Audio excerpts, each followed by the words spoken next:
Well, hello there, and welcome back to my channel. We always appreciate y'all coming back, and please sub, like, and share with all your gorgeous friends. And also, check out my graphic novel, Bloodvein Salvation, and my #1 issue comic book, which is a spin-off of Salvation, called Bloodvein Purgatory Series Issue #1, which directly follows the aforementioned Bloodvein Salvation, and both are available on Amazon. And also, check out my Redbubble account. I'll leave a link in the description below. Okay, now on to the topic of today's video. As you may or may not know at this point, I have a certain love affair with certain various mythos and legends. I love me some medieval fantasy, and I am also a Christian, and yes, I know that may be a bit of a contradiction to many, but what can I say? It's who I am. So anyway, the word orc in the Old English language has at least two origin sources. The term orc is a reference to a vague sea monster that was borrowed from one or more old school words, like the French orque, O-R-Q-U-E, or the Italian orca.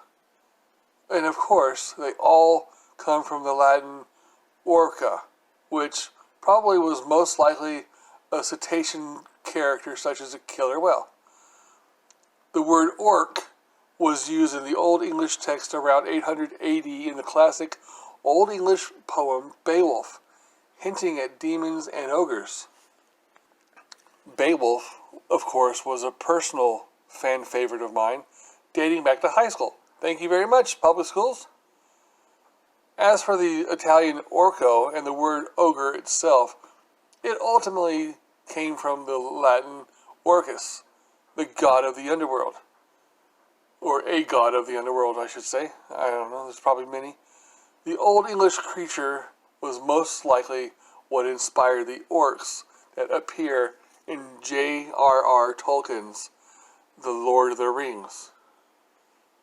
I myself am often inspired by writers such as J.R.R. Tolkien and H.G. Wells and Hans Christian Andersen and Boris Vallejo and 80s cartoons, and well, so many other fabulous sources too numerous to mention.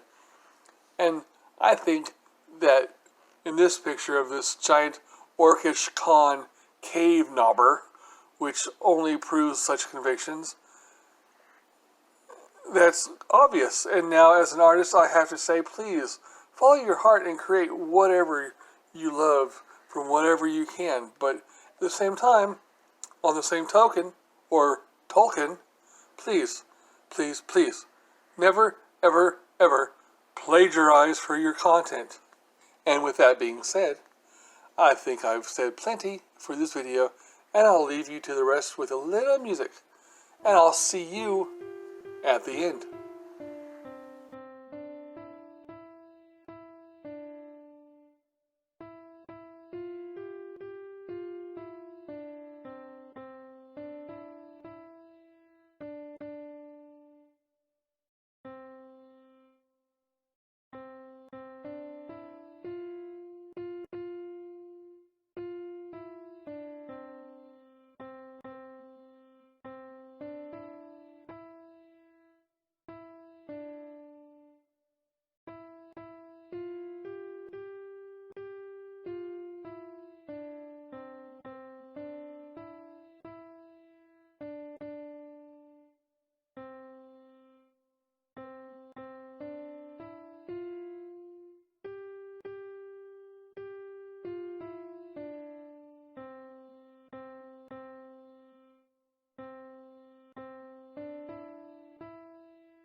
Well, now, we have come to the end of yet another epic video here on my channel. I hope you enjoyed it. As always, I'm your artist Logan. I'm kind of sketchy, and I'll catch you laters.